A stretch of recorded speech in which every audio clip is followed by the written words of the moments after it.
you hit your perimenopause and looked in the mirror and suddenly thought, where have my eyebrows gone? If you have, then this episode is for you. So my name's Julie, I'm the Glow Studio, and today I'm going to share with you my personal journey about eyebrows. So it's going to be a little bit different, a little bit raw and ready, and the reason for that is that I've literally got half an hour before I need to leave the house and get in my car and go and get my eyebrows fixed. So this is a little preamble, and then I'm going to follow it up with another video which I'll link below to show you kind of the finished results, or the results as I come out of the procedure, because they will fade a little bit after that, I'm sure. So just to give you a little bit of background, I love my skincare. You know, I love my skincare. This is what it's all about. And I use my skincare to help relax myself and give myself a little bit of me time through the busy day. But I haven't always used skincare, and I don't ever really wear a lot of makeup. So that's where I'm coming from. You might be able to relate. So in my late 40s, I was trying to find out the exact date. It must be about 10 years ago now. You'll be familiar with this story, just fill in the blanks for you, really. Growing up kids, teenage, late teenage, all of those problems, dad with dementia in a care home, mum just passed away, had to sort out the house, so, you know, still holding down a job, trying to sort the family out, all of those things going on, and you just don't have a moment for yourself, do you? And through that period, I was just noticing that I was just getting really, really tired. And not surprisingly, really, I just put it down to, got a lot going on, I'm really busy, it's the menopause, everything's happening all at once, but I just need to keep getting through each day. So that's what I did. And then just one day, I remember I was really struggling just to put one foot in front of the other, and I just thought, this is absolutely ridiculous. And prior to that, I'd kind of noticed, but hadn't paid too much attention to it, that my eyebrows were really thinning out, and to the point where my daughter, who you will find crops up a lot in this story, she's like my best friend, and she will tell me the truth 100%, no filter, which I'm very grateful for, but she'll always do it in a loving way. So we'd been somewhere, I think to the bank or something, and she looked at me and she said, I don't even know if I wore glasses at the time, actually. If I did, then it was probably hidden a little bit, but she said to me, Mum, some of your eyebrow is missing. And I never really noticed, because like I say, I wasn't even doing much skincare at that point, so getting in front of a mirror didn't happen very often. So then I did look in a mirror, and apologies for that background noise if you can hear it, it's my dog trying to build a nest because we've just come back off a walk, hence the glow.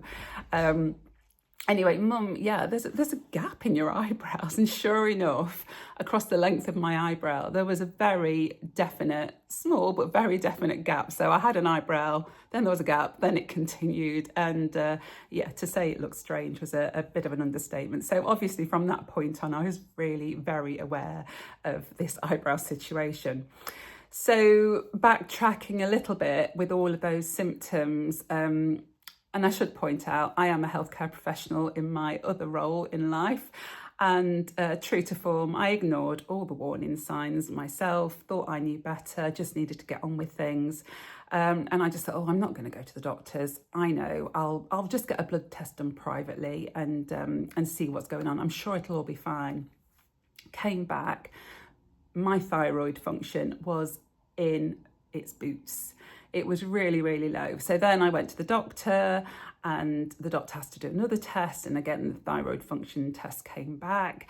And the doctor said to me, Julie, I cannot believe you are still functioning day to day. Your thyroid levels are so low. So I suppose a little moral of the story before we crack on with the eyebrows is, if you do notice anything different for you, I mean, it can be a gradual process. That's the thing. So it can be quite difficult to spot.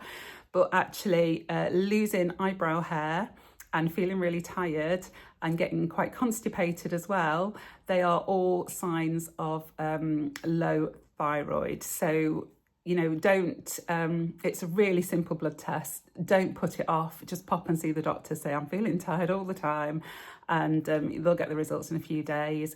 Dead easy to treat, just a tablet every day. So getting back to eyebrows. So I had all this going on. My daughter said, oh, it's looking a bit strange. I'm not really one for cosmetic procedures. I do not judge. If you like cosmetic procedures, that is completely up to you. I just prefer to look after my skin, try and look after my diet, just try and attack everything with lifestyle factors. But it was either a case of drawing in my eyebrows every day, and like I said, I'm not a makeup person, that was never going to happen, or trying to sort out a more semi-permanent solution. So I asked around, got a recommendation from a lady that I know and trust, and she'd been to this lady as well. Went for a consultation, and I'm going to ask her today when I first had them done. It's got to be getting on for 7 or 8 years ago, I think. So again, I've been neglecting them because I'm going to go for a colour boost today, because I'll show you in a moment, they have really faded. And again, my beautiful daughter was the one to point it out to me, because again, I wear glasses, so they kind of cover my eyebrows. Through the summer I wear big sunglasses, so they really cover all of my eye. So I hadn't really noticed, and again, it happens over time, they gradually fade. So yeah, it was a bit of a call to action again from my daughter. So I was straight on the phone after she said, like, they're looking a little bit dodgy, mummy. No, mum, she doesn't call me mummy, don't know where that came from. Straight on the phone, got an appointment, which is where I'm going. What time is it? I've got 10 minutes to finish. So had it all done, absolutely brilliant, really pleased with this lady. That's who I'm going back to today, because she listens to you. My eyebrows weren't great anyway, because I was a teenager in the 80s, so we plucked them all to death. It's, you know, it isn't like it is today, where natural eyebrows are the way to go and look great. My mum basically had plucked all of hers off, and she had to draw them in, you know, a little thin line with a pencil every single day. She had to draw them in, so it wasn't quite as bad as that, but I plucked them anyway, plus add in the hypothyroid. They weren't looking great. So I had them done, and I think I'd had the microblading. I think that's correct, but I will check and follow up in my second video. Can you hear my dog scratching at the carpet? I can't re-record this, so we're just going to have to go for it. Had them done, and then I think about a year later, it was a top up. And then I've literally not done anything with them since then. So I am going to be very vulnerable, and I am going to show you what they're like now, and then I will show you what they're like when I get back. So I just think eyebrows, although I do wear glasses, they frame your face, don't they? And I know when it's my daughter's wedding, I wore contact lenses out of vanity for a few days. I can't get on with them anymore.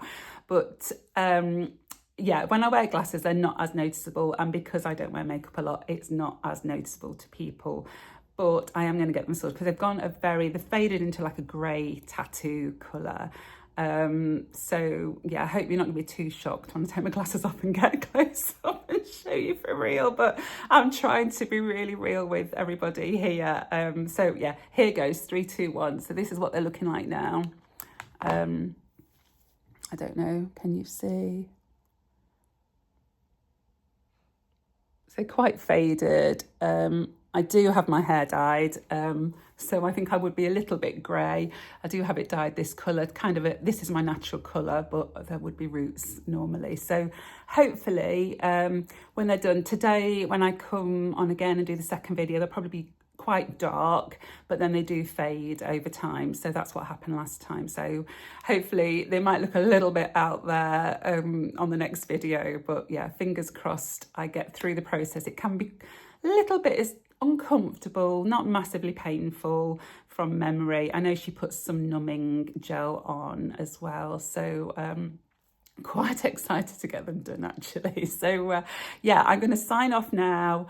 If you've got any questions at all, or anything you want me to cover in future videos about anything really, please do let me know and pop a message in the comments, and I'll sign off and be back with you in video 2. Bye for now.